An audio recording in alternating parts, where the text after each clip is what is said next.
Welcome back to the show. Welcome to the Structure Talk podcast. Tessa, it has been a minute. How many weeks have we missed here? How many have we gone without a podcast? I lost track, Reuben, but we have both been busy people, which I feel like we should take a moment, and I'd love to share kind of some of the things I've been doing the last few months, and I want to hear what you've been doing too. But maybe we should do that on the next podcast because let's catch up later. We got a guest. We got a guest on today. But before we even do that, I want to throw out. No, you know what? I'm going to introduce Matthew first. Then we're going to mention our sponsor. Then we're coming back to Matthew. So today I've got Matthew Eickman of Abra Kadabra Pest Control. Matthew and I have gotten to know each other very well through Entrepreneurs Organization. And Matthew, welcome to the show. How you doing today, sir? First of all, thank you for having me on the show. I'm doing fantastic today. Thanks for the warm introduction. I'm excited to hear about what y'all have been doing the last few weeks, though. Sounds like you've been busy. I know you've got some things going on behind the scenes there, Reuben, but I'm just excited to be here. I've listened to a ton of your podcasts over the last few years, and over the last few months, we've been fortunate enough to get a little bit deeper of a working relationship there. So doing a lot of cool things here in the Twin Cities. And I'm a fan of your podcast too, but Matthew is no stranger to this. He's been doing a podcast really more on, it really has nothing to do with pest and all that. It's more just business acumen. Correct. Getting business leaders on there, which I find is just fascinating. I don't feel like I'm qualified to even do that. Well, that's fantastic.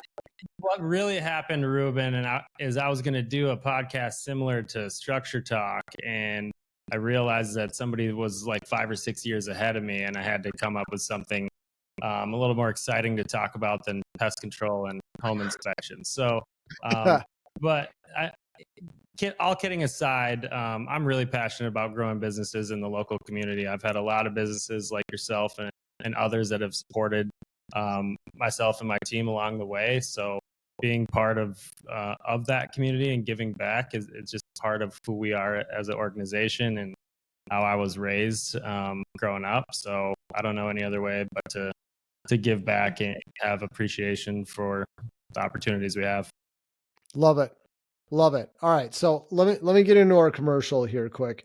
Got to give a shout out to our show sponsors, IEB, Inspector Empire Builder. It's kind of a coaching and peer-to-peer group for home inspection company owners, whether it's a one-person shop or you have a whole bunch of employees or you have multiple home inspection companies all over the country. I mean, we got a number of people in our group with that size to them.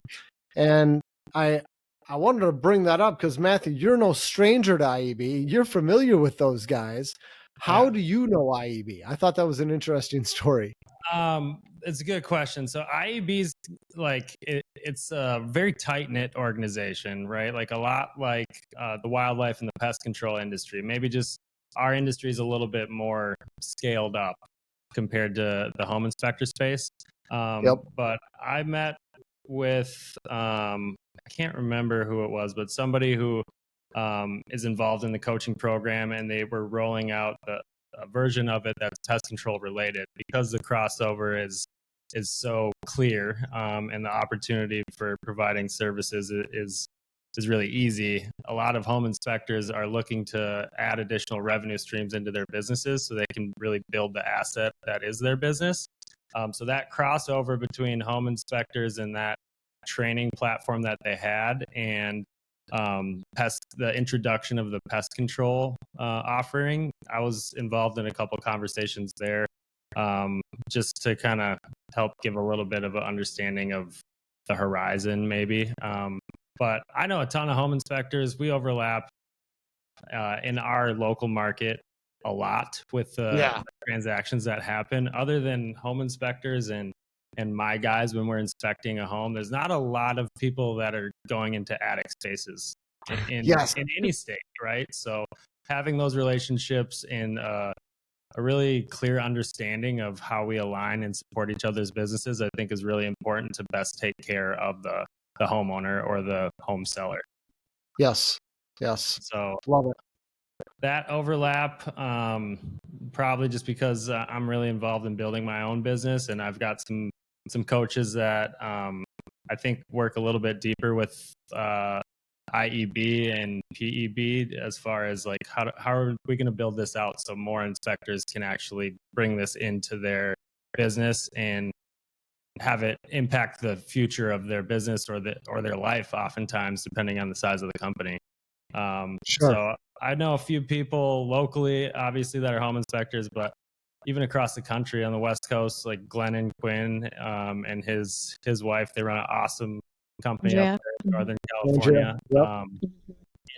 And what's interesting is in some markets, Minnesota aside, the overlap for home inspections is built in because of the pest pressure, like termites and things like that. Minnesota's in the Midwest is a little bit of an anomaly because we're missing that wood destroying organism part. I kind of wish we had them. Like I think here, right? But it's good for the structures up here, right? And there are some pockets of it, but until it's really high level of pressure, I don't really see that shift in the licensing changing anytime soon for termites. So but taking care of people's homes, that's the name of the game, right? Yeah, I hear about home inspection company owners all over the country and how much they do with pests, and it's an integral part of what they do, and it's a recurring revenue model, which is really sweet. I mean, as a home inspection company owner, when we do a home inspection, we do it one time, and we may or may not hear from these clients for, I don't know, 5-10 years, whenever they buy another house. That's it. It is always a one and done. But with the pest, it's like you're in there all the time. You are their pest guy now. And so many home inspectors all over the country do that. That's a big part of what they do. And here in Minnesota, I don't know of anybody in Minnesota who's doing that. Do you? I mean, so companies offer it, but it's offered only because the lender or the mortgage provider requires it as part of their lending agreement. So it's wood destroying organisms. So up here, it's going to be like carpenter ants, mold, a few other type of beetles. They're hoping for termites. They want to make sure there's no termites, but that part of the inspection is usually the easier part. Now, some operators just think we don't have them up here, and that's not true. They're just not as prevalent. It's not like Florida, where if you don't have some type of termite service completed, you're getting termites. Period. One flavor or the other. Again, that's why I kind of wish we had them. Well, I'll be honest. I fall into that camp of the people who think we just don't have them here. Educate me, Matthew. Tell me, what do we have? So we've got small pockets of eastern subterranean termites that do exist, and there is a little bit of an increase in them being reported. But when I came into pest control about 10 years ago, I was taught by my father-in-law and a lot of other older operators that they just weren't here. Never seen them. 20, 30 years in the industry, never existed. We've done 5 or 10 services here this year, and now that's not a lot compared to other markets, but it's more than we've had in the past. And that trend is kind of going in that direction. Now, there's some theories that are out there, but really until there's a bigger sample size showing that type of evidence, it's still kind of an anomaly in this market. But it doesn't mean that we're in the clear. Some homes in like St. Paul and Plymouth is where we really kind of see the active pockets of eastern subs. It's really interesting. And I don't know why. I wish I knew more of a why, but the mild winters helps because they're not going to get frozen out. They can go down deep enough to survive that. So if they continue, maybe we're going to see an increase in eastern subterranean termites. But I'm not a scientist. I'm not any type of entomologist. I just love taking care of people's homes, and we enjoy educating customers on the things that actually matter, and try to stay away from the fear tactics and all that can kind of happen within the pest space. especially when somebody's not educated about it. Sure. And so I'm excited about coming on here because some of what we have to overcome as a service provider is misinformation from a home inspector that's being passed along to this new homeowner, right? Because they're taking that as like fact, like that's the Bible. This is the home. This is the list of things I have to fix over the next few years. So little things like misidentifying droppings in an attic. That makes our life a nightmare because now we have to prove to them essentially that we're the expert on the droppings. But that's like a little thing. Termites, it doesn't happen as much, but those type of instances where there's overlap from home inspector finds whatever the problem is, now the next service provider is going to come in and ideally whatever you guys said is 100% true, and now we just move forward and solve that. So yes, Tessa. Tessa, go ahead. I'm just curious, what would be your advice to home inspectors then who are maybe stepping kind of out of their lane into yours and creating more work for you? What would be your advice to us home inspectors when it comes to dealing with pests and identifying these issues?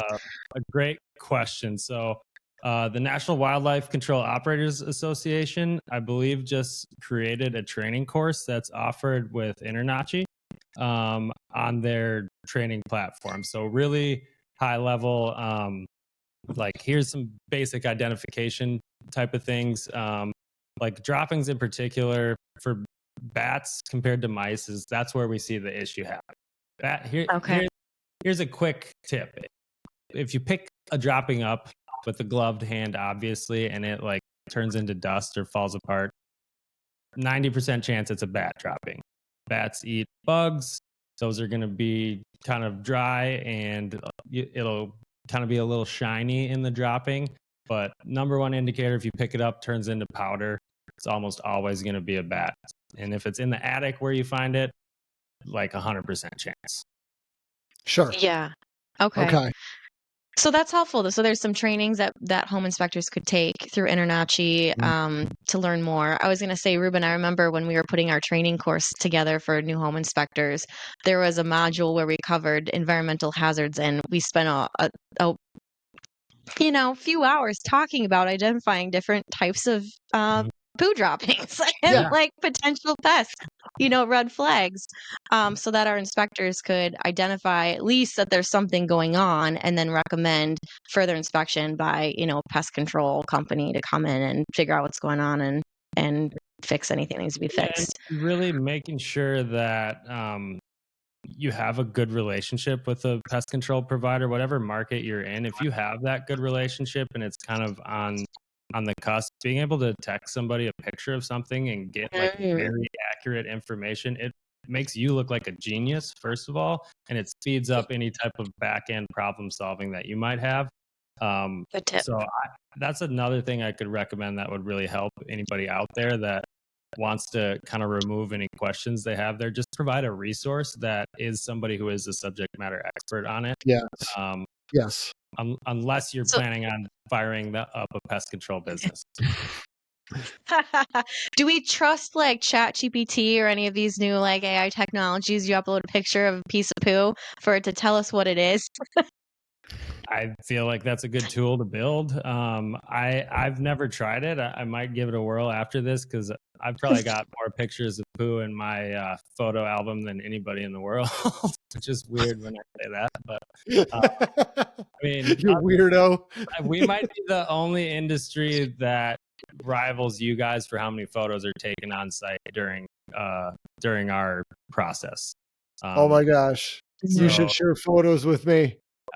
I think it'd be a very interesting photo collab, but picture says 1,000 words, right? So when you're trying to explain something to a customer, like that allows us to deliver the information that's from their home and it's accurate. And now we can speak to the home, not to just the idea of the problem, which is where a lot of those conversations become kind of disorienting for the homeowner. Like there's so much in this new home. They're just trying to get the docs signed and get the moving company in oftentimes. Yeah. So I could talk about poop all day, though, guys. Well, If you want to well, keep you going. know, yeah, we do. I do want to keep going because that was one of the main things I wanted to talk to you about today. I don't think I even told you that, but I'm You glad did. you're bringing that up. I'm No, ready. but so here's why this is such a big hot button for us.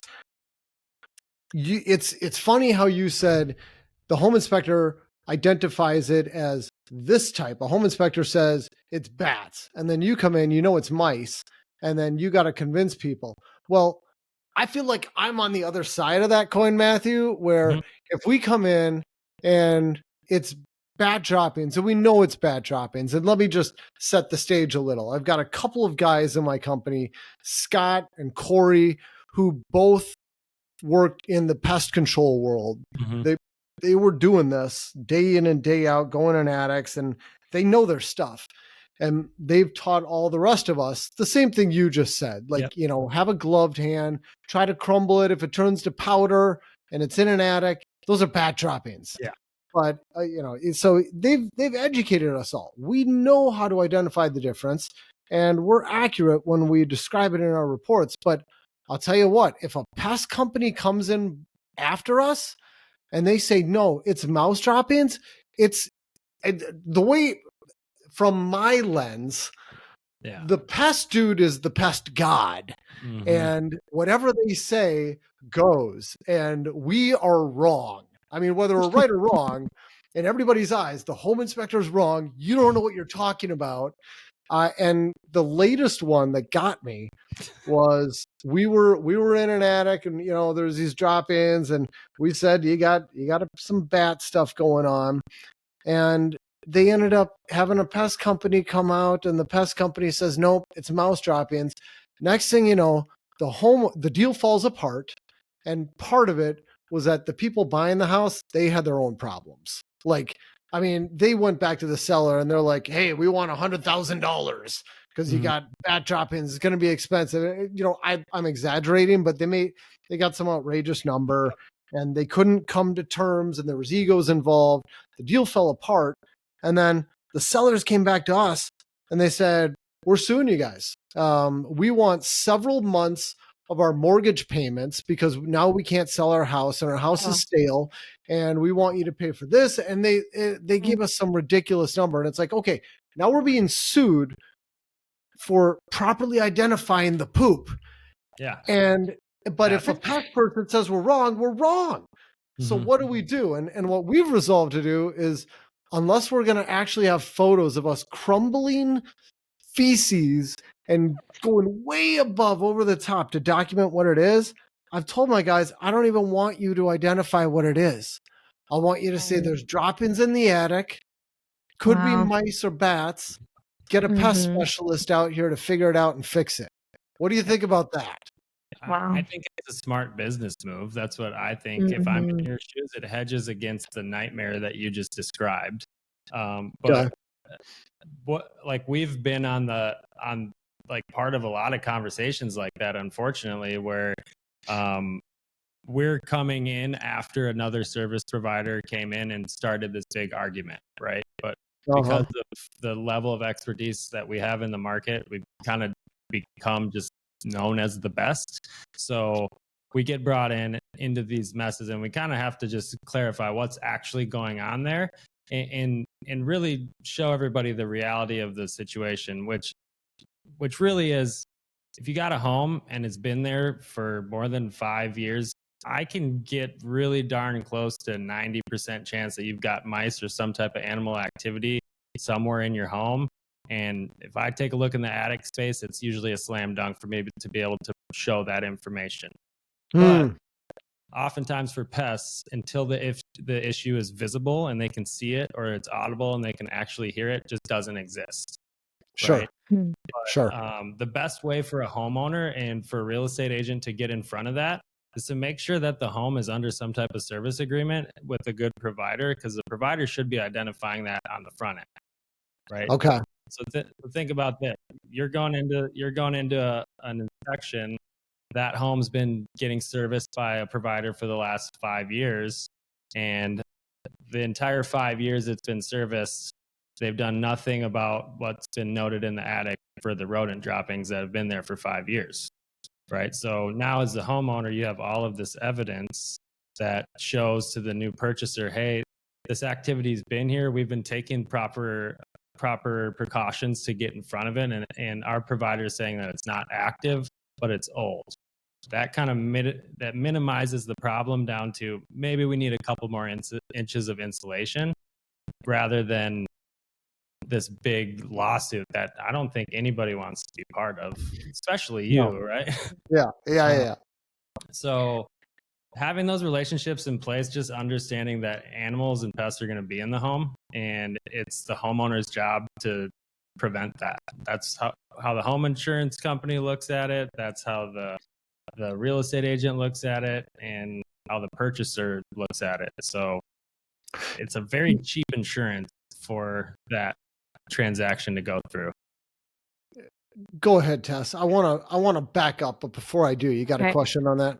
Well, it's more just a comment, kind of just realizing that I feel like, our trades are becoming so specialized that it's like, as a home inspector, you have to know enough to be able to recognize that there's pest activity in the house.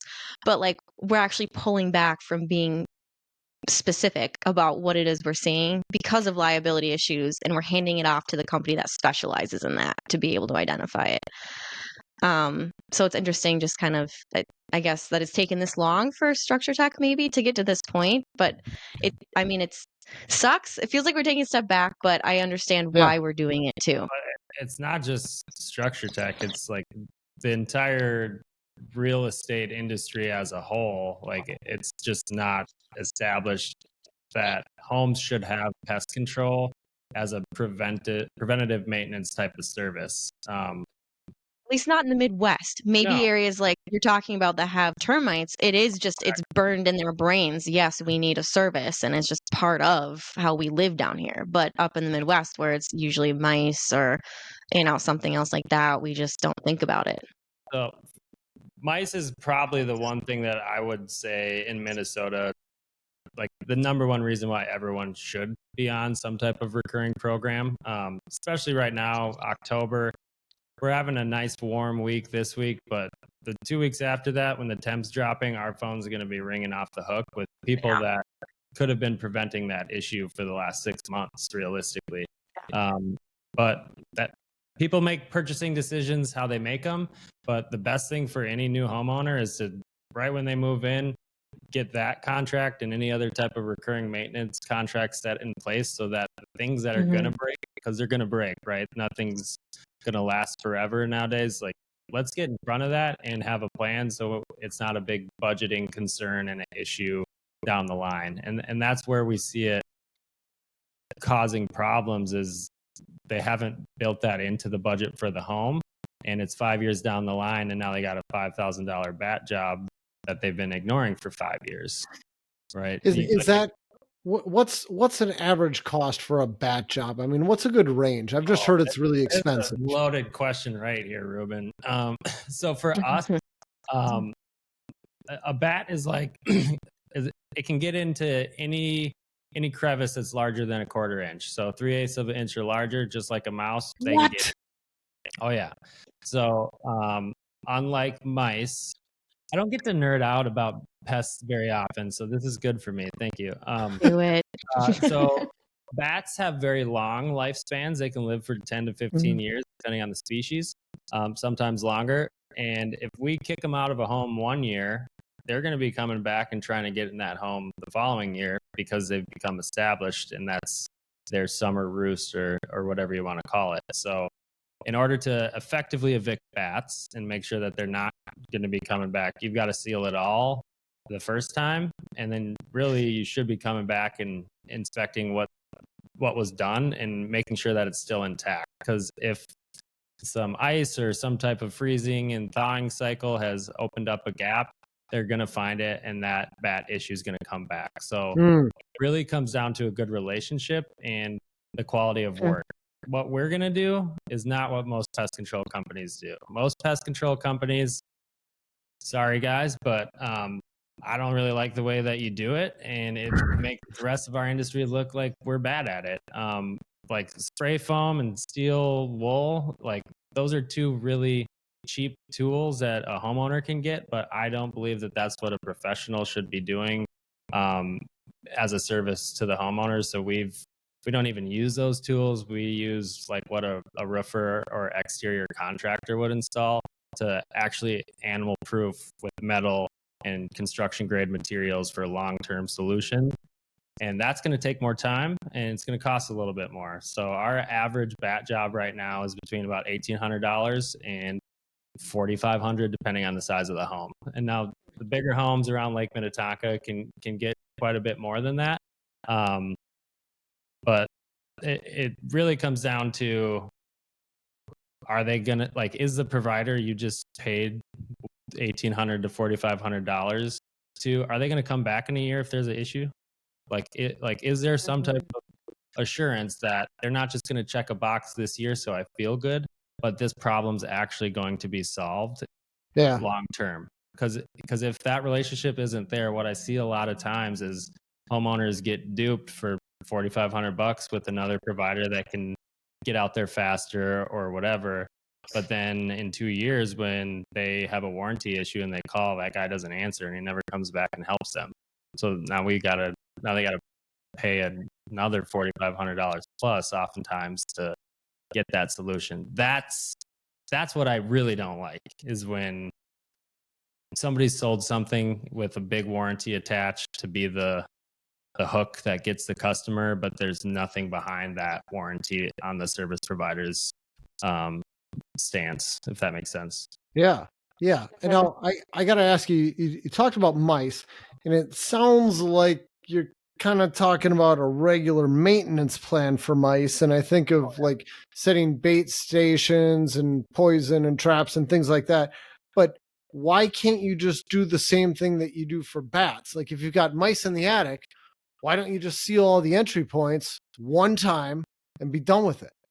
So it's a great question, Reuben. A critical step in making sure that we're effectively excluding a home, that's the wildlife control terminology. We like to use animal proofing because it's a little bit more clear to the homeowner of what we're doing. But sorry, what was the question? I got lost. Why can't you just block out mice? Why do you have to have a recurring plan with traps and poison and all that? Why don't you just do the same thing you do for bats? So awesome question. So rodents and bats are very similar. They're both mammals. One key difference is bats can fly, right? So that's obvious, but mice can crawl and get up into the attic just as well as they can. But the thing that mice and other rodents do that bats don't is their teeth are constantly growing. So they have to be gnawing on something or their teeth will literally grow up and back into their skull. Like, so if they're not gnawing and chewing on something, their teeth will literally kill them. So that gnawing behavior, it's kind of like a nervous twitch that they have, and they can gnaw through like darn near anything if they want to. So in Minnesota, cold weather comes every year. Well, the last 2 years maybe an exception, but true. And mice and other rodents, they're terrible at thermoregulation. So when it starts getting cold, they're not good at keeping their bodies warm. So in order for them to survive, they have to have something that's either going to insulate them or provide heat. And if it's not readily available, they'll gnaw and chew and do whatever they have to get to that thing that's going to help them survive. So the heat loss from the homes, that's where a good population on the outside of your home, even if it's been animal proofed, if we're not controlling that population, they'll chew their way in somehow if they need to. Does that make sense? Okay. All right. So the best solution for rodents is we get out there, take care of the population, we animal proof the structure, and then we come back on a regular basis for ensuring the work we did is staying animal proof and there's no gnawing around it. But then we're also managing the population it just exists there, whether we like to think about it or not. All these beautiful homes around the lake and in these brand new developments, that used to be a lot of wildlife habitat, and mice have just evolved alongside us, and they exist there in a very easy way because we provide so many things that they require for survival. So standard protocol, just manage the exterior population, seal up the real easy gaps in the main entry points on your home, and it's pretty easy to keep them out after that. But when we're going to wait for the problem to come, now things become more costly, damages can get a little bit bigger, as opposed to having a service provider come to you as a homeowner and say, hey, we've had a lot of activity. Our bait stations were cleared out, and I actually saw a gap on the back left corner of your home that opened up over the last winter. We should probably take a look at that and make sure that's included in sealing up your home before we get to the next rodent season. Now you can be a proactive homeowner with ongoing inspections that the information's coming to you. Right. That's what you all do that provides so much value to new homeowners. Is you're the experts. You take the time, you know what to look for and how to document it, and then articulate that to the homeowner so it makes sense of what they have to do. Because they don't necessarily have to know everything we know, but they got to know how it impacts their home. That's their place of peace. They should make the decisions there. Right. So every service we do starts with an inspection where we're documenting what we see as activity and any other type of like home repairs or damages that maybe they just don't notice because they got 3 kids in a busy house. Yep. So that was a really long-winded answer to your question there, Reuben. Well, no, there's a lot to it. I appreciate it. Tessa, did you have anything else on bats? Because I had more questions. But I was just gonna say I thought it would be more than what you quoted. Like I was expecting me 5,000 plus, and those are some of the numbers I recall from years ago when I was doing inspections. People would get quotes, and I'm not sure if maybe that included the actual like cleanup and removal of the bat feces and then re-insulating too. Maybe I don't know if that's included in your quote or if that's just cleaning up the house. The numbers I kind of just threw out there that wouldn't include any of the attic insulation removal and disinfection. That's usually the final step. And sometimes we don't have to go to that length to solve it unless it's going to be some type of risk to the homeowner or somebody just can't live with the idea that there's a bunch of mouse droppings up in the attic, right? Like my wife's not going to let that fly for sure. So at a certain point, it comes down to, is it a risk to the homeowner? Like the zoonotic diseases, the droppings, are they going to be going up there in the attic? Really? Not a lot. So at a certain point, that's on them. If they want to get it up to code for insulation, and that's important, we can do that for a lot lower cost than a complete attic remediation, which unfortunately, that's what some bigger pest companies is their go-to because it's a high revenue, like it's a high dollar amount. Okay, well that's interesting. It makes sense. You're not pushing that the whole attic be remediated and cleaned and re-insulated if there's been bats up there. It depends on the situation, depends on how bad, depends on the comfort level of the occupants, all of that. That makes a lot of sense. Yep. Bats, very exciting. Yeah. Now, let me ask you, do you guys take care of insects too? Like box elder bugs? I've got them all over I had them all over my house until 2 days ago. You take care of those too? Yep. So the company I purchased from my father-in-law was just pure play pest control. So one guy, a truck, a couple spray cans or a backpack sprayer, and some rodent bait. That was the business that we bought. And what I found is a consumer thinks that guy is the same guy that solves a bat problem or a raccoon problem, and it's not the same guy. They don't have the same tools. There's just a little overlap in the consumer's mind. Yeah. But we were spending money on marketing and probably referred out like $200,000 in wildlife work my first winter. So I was like, we should probably figure out how to do this whole wildlife thing if I really want to grow this company. So we brought that into the company back in 2018. And it's really hard. Like it's not an easy trade to get into. It's like 40 or 50 years old as an industry. So there's not an established growth trajectory or training protocol even for how to do this. We've kind of had to learn some of those things the hard way, but we've been fortunate to be part of building some of those trainings with the National Wildlife Control Operators Association.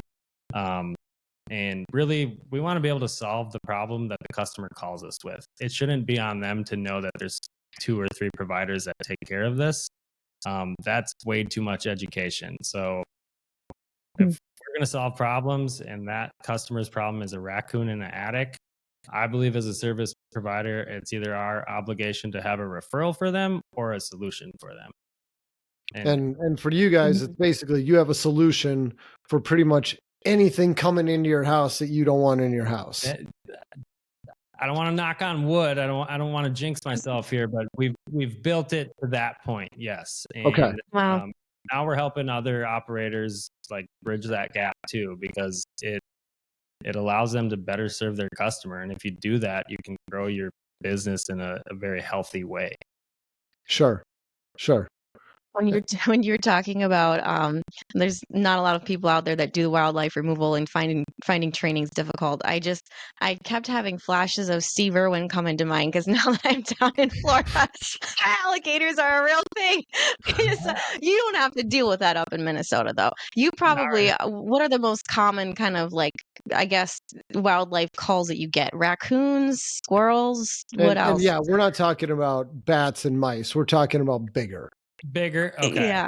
So the most common ones are going to be squirrels, raccoons, woodpeckers is another really big one. And a lot of times people think they've got like flying squirrels, red squirrels, grays. They think they have that because it's really noisy, but sometimes it just turns out to be mice, because that type of call for us, when we get it, it's, hey, I've got this noise. Sure. Right. It's scratching, the chewing, the running. Yeah, so you can hear it. We've got flow charts to kind of help like narrow it down, like what that noise could be. But without us being able to really identify, get in the attic, get our boots on the roof, it's hard to give that truly accurate information to the homeowner. Some other fun ones we've had are like some wood ducks in attic spaces. Found a couple random eggs. Yeah, like there's weird stuff you find in attic spaces. And then one that's coming a lot more, especially in these new developments, are starlings. So it's an invasive bird species, and they've got kind of like mice, a nervous twitch where they just gather nesting material constantly. So if you as an inspector go into an attic space and there's like a bed worth of grass or something, it's not rats, it's not a raccoon nest or anything, it's starling nesting behavior. Interesting. Okay. Yeah. All right. And yeah, we've seen some interesting reports, like home inspectors calling it like raccoon nests, or there's rat eggs, and rats don't lay eggs.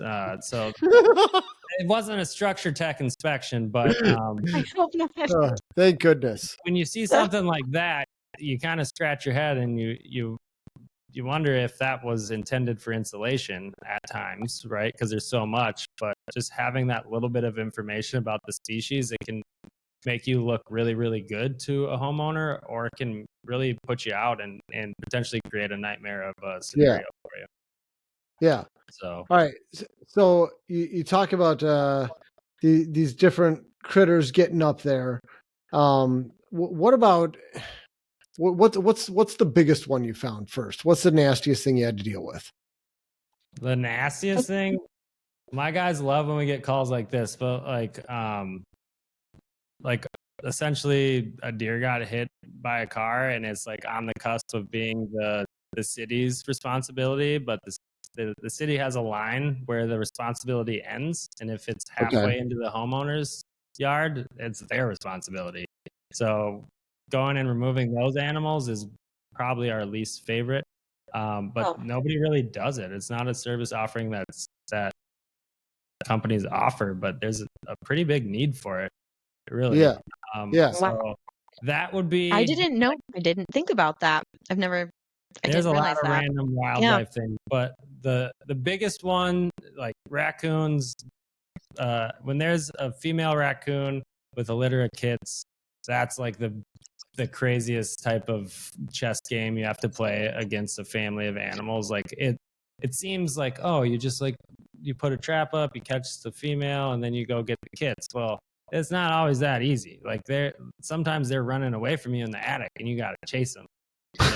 And that time of year, it's usually July, so it's not cold in the attic either. Yuck. So those type of jobs, it kind of can seem like a three-ring circus at times, because you don't really know what's going to happen until you get there and you get in the attic and try the removal. But raccoons are incredibly intelligent and they are not afraid. If they're in a corner, they're going to come at you, type of thing. So yikes. My goodness. Raccoons. All right, what do you do about woodpeckers? Woodpeckers. You guys, how many other good questions do you have like this? Enough to fill up probably another show. But I got a lot, Matthew. I should have booked you for 2 hours. So woodpeckers they're protected species, right? So we can't legally remove them without following a certain set of guidelines. So our goal is bats, always right. Say that again. Like bats. Yes and no. So okay, like bats, they're protected, but like we don't ever. I take that back. Like 99% of the time, we're not going to physically remove them and euthanize them. Like we want that to survive and continue to contribute to the ecosystem. Woodpeckers, they're also protected, but they're not like becoming endangered like a certain species of bats are. So there's protocols you can follow where you can remove them, but you have to show U.S. Fish and Wildlife that you've taken proper precautions to deter and prevent them from coming to the structure. So with that, our process is make sure all the food source is gone. So again, get onto a pest control program. Sometimes they're just coming there for easy food source. Remove all your wood siding. Just kidding. Yeah, you can do that, but depending on the species, they might go right through the hardy board or whatever you put up after. So again, following the steps can save thousands of dollars here, but sometimes people just get frustrated and they jump to that solution. So once you have the service, a big thing, if they've come to your home and there's holes somewhere on the home, have you ever been in the woods where you see that one tree that's got like 400 woodpecker holes on it? Yeah. So that's it's an eye attractant for them. So to them, it's telling them, hey, this is a tree that is going to let me tell all the females in the area that I'm here, or this is an easy food source. So they actually come back to that. So one of the key steps for us is to seal up any of those holes and remove that attractant. And then the last critical step is having like a bird flasher or some type of bird scaring device that has what we use. It creates random reflections that just scare them. And you just put it up there at the peak. It goes with the wind and reflects the light in a random pattern. So it makes them freak out pretty much because they see a full spectrum of light, unlike us. So it looks like a bunch of disco balls and maybe like a festival going on for them. So unless you get a woodpecker that really likes partying, most of them. And those would be the pileated woodpeckers. They do not care sometimes. And at that point, if the homeowner really wants to go forward with the removal, the process is they have to apply for any permitting and anything like that. We can help them through it, but we can't apply, and then they have to use a licensed provider to do the removal. It's not our favorite job, but these things cause thousands and thousands of dollars of damage. And it's like, I don't like spending thousands of dollars on anything in a recurring manner. We hear a lot of stories about guys stepping out in their backyard with a cup of coffee and just shooting them. And I don't like to hear that, but I can't tell people what to do at their own home. Yeah. Okay. All right. And I got another one for you. I brought it up briefly, but I brought up box elder bugs because right about this time of year, it was like 2 days ago. I mean, just bam, out of nowhere. My house is covered in box elder bugs. And, I got to couple guys I got some advice from. They said, I'm just throwing out what I do, and then you can criticize me and tell me what I'm doing wrong. I'm throwing it all out there. I bought this product called Demand CS. It's like this I don't know, this goop.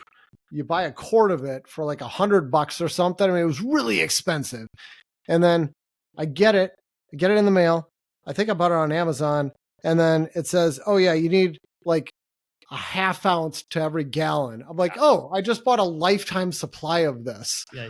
This is going to last me forever. You could start a pest control company with that. I mean, that's... yeah.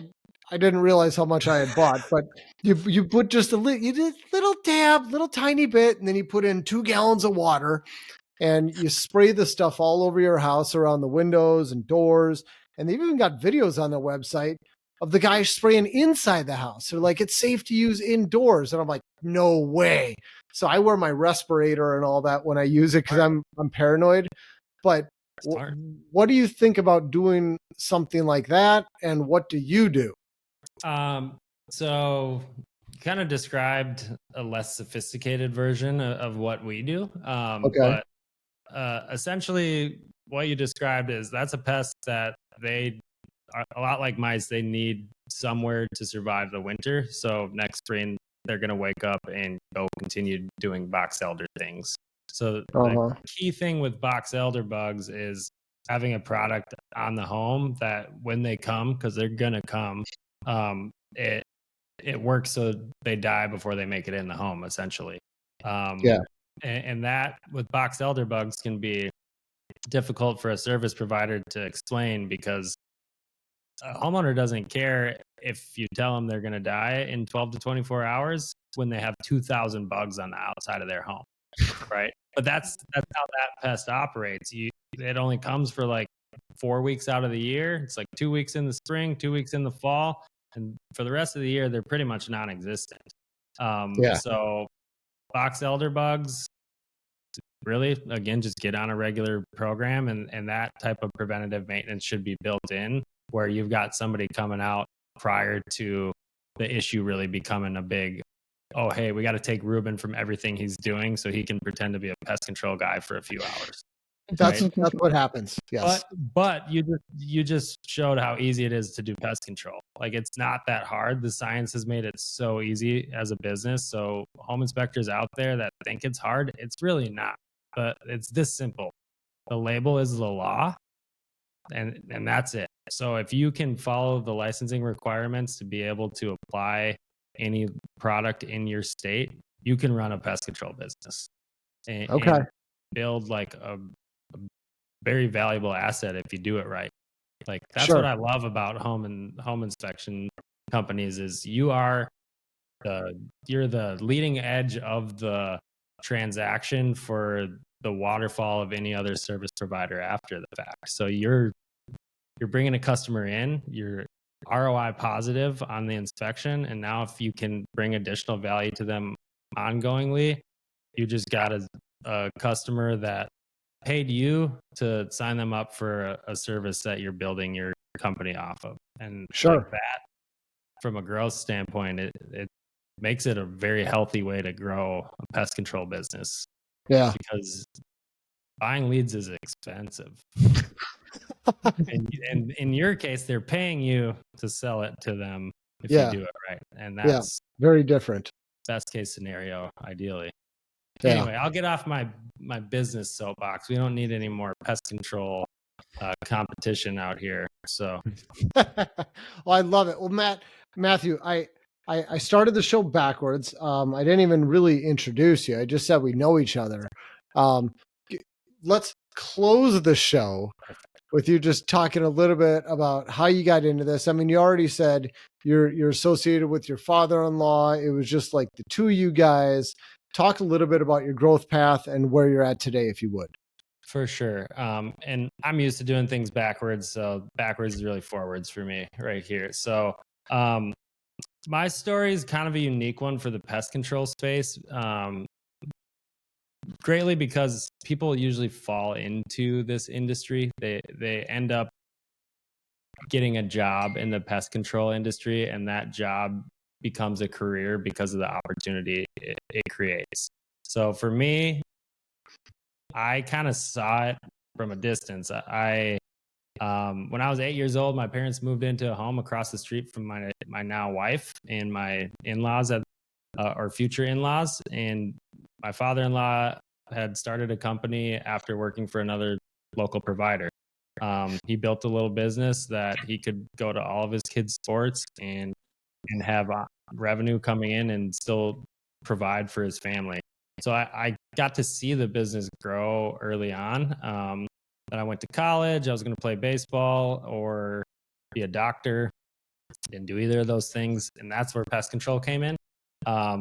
I started working with my father-in-law to get in front of the student loans and all that was on the horizon. And I really just kind of found a little niche. I found out that I was really good at communicating with people and could build trust and show the value in what we were doing. So in that first couple of years, we tripled the business from what my father-in-law had. And then in 2017, my wife and I purchased a company from her parents, and we've just scaled it up since then. So it was just pest control. We had about 120 contracts where we're going out 4 times a year. So very small. And we added mosquito control to that, which was huge. We did that before it was cool. So we added that, and we added wildlife. And that took a lot of learning, but we found out that it really was a differentiator for us. So we built that into its own standalone division in 2020 is really when that split out. And currently we've got close to 30 team members, 2 divisions, soon to be 3 next year when we stand up mosquito as a standalone. And then our insulation division's coming right along as well.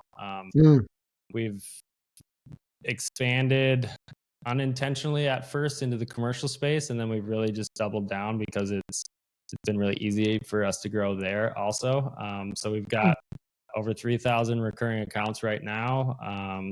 We inspect about 250 homes for wildlife issues every month. And Wow. we've actually built a program that allows us to kind of help you guys in the transaction where once we animal proof a home and kind of give it a seal of approval, as long as we can maintain that work, that warranty we have stays in place with the home, not with the homeowner. So if it's sold, part of the transaction and part of what we've done at the home will get passed along, and the warranty will get passed to that next homeowner as well. I truly believe that's the direction that this industry is going to be moving. Otherwise, we're going to keep screwing up real estate transaction for you guys. And I don't think anybody wants that. No.